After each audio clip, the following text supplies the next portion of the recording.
ஓம் நம சிவாய. உறவுகள் அனைவருக்கும் அன்பு வணக்கம்.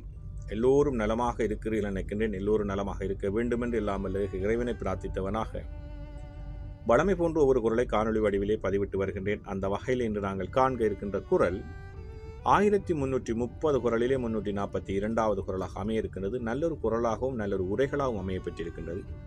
எங்களுடைய வாழ்க்கையிலே நாங்கள் சந்தோஷமாக இருக்க வேண்டுமாக இருந்தால் எப்படியான தியாகங்களை எவற்றை நாங்கள் துறக்க வேண்டும் என்பது இந்த குரல் எங்களுக்கு அழகாக சொல்ல இருக்கின்றது. குரலை காண்போமாக இருந்தால், வேண்டினுண்டாக துறக்க துறந்தபின் ஈண்டியற் பால பல.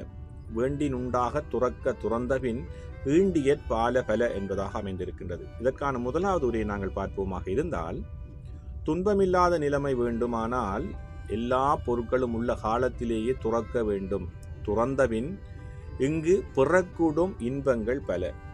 எங்களுடைய வாழ்க்கையில் நாங்கள் நிம்மதியாக நாங்கள் வாழ வேண்டுமாக, சந்தோஷமாக நாங்கள் வாழ வேண்டுமாக இருந்தால், துன்பமில்லாதவர்களாக நாங்கள் வாழ வேண்டுமாக இருந்தால், எங்களுக்கு தேவையான பொருட்கள் இருக்கின்ற பொழுதே நாங்கள் மற்றவற்றை துறந்து விட வேண்டும். அதாவது மேலதிகமான ஆசைகளை, நிலையில்லாதவற்றில் ஆசை கொள்வது, அந்த எண்ணங்களை நாங்கள் துறந்து விட வேண்டும். அவ்வாறு நாங்கள் துறந்து விடுவோமாக, இந்த விட்டு விடுவோமாக இருந்தால், அந்த விட்டு விடுவதனால் நாங்கள் எங்களுடைய வாழ்க்கையிலே பல இன்பங்களையும் சந்தோஷங்களையும் நிம்மதிகளை நாங்கள் பெற்றுக்கொள்ள முடியும் என்பதாகத்தான் முதலாவது உரை அமைந்திருக்கின்றது.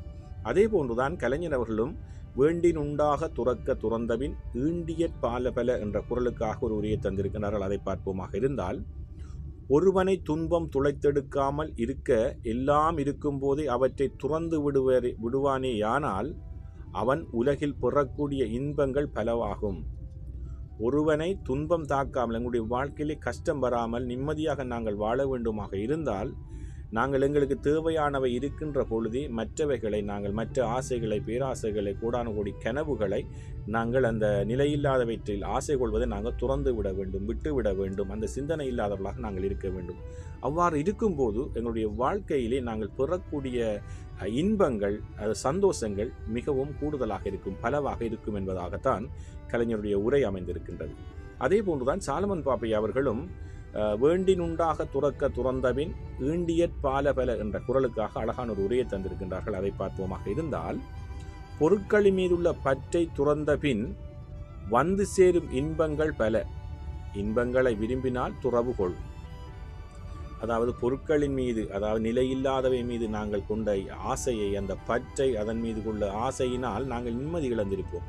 நாங்கள் எங்களுக்கு தேவையான இருக்கின்ற பொழுது அதன் மீது கொண்ட அந்த பற்றுக்களை, அதன் மீது கொண்ட நிலையில்லாத சொத்துக்கள் மீது கொண்ட ஆசைகளை நாங்கள் துறந்து விடுவோமாக இருந்தால், விட்டு விடுவோமாக இருந்தால், அந்த சிந்தனை இல்லாதவர்களாக இருப்போமாக இருந்தால், எங்களுடைய வாழ்க்கையிலே விரும்பிய நல்லொரு வாழ்க்கையும் அமையும், நிறைய இன்பங்களையும் சந்தோஷங்களையும் நாங்கள் அடைய முடியும். ஆகவே நீ துறவு கொள், அதாவது விட்டு விடு என்பதாகத்தான் சாலமன் பாப்பையா உரை அமைந்திருக்கின்றது. உண்மையிலே பேராசை பெருநட்டம் என்று சொல்வார்கள். உண்மை முதலிய குரல் நான் இந்த கருத்தை சொல்லியிருந்தேன். நாங்கள் ஆசைக்கு மேலே, அதாவது அளவுக்கு மீறி ஆசை கொள்வோமாக இருந்தால் நிம்மதி இல்லாதவர்களாக, எங்களுடைய நிம்மதியை தொலைத்தவர்களாக நாங்கள் வாழ்ந்து கொண்டிருப்போம்.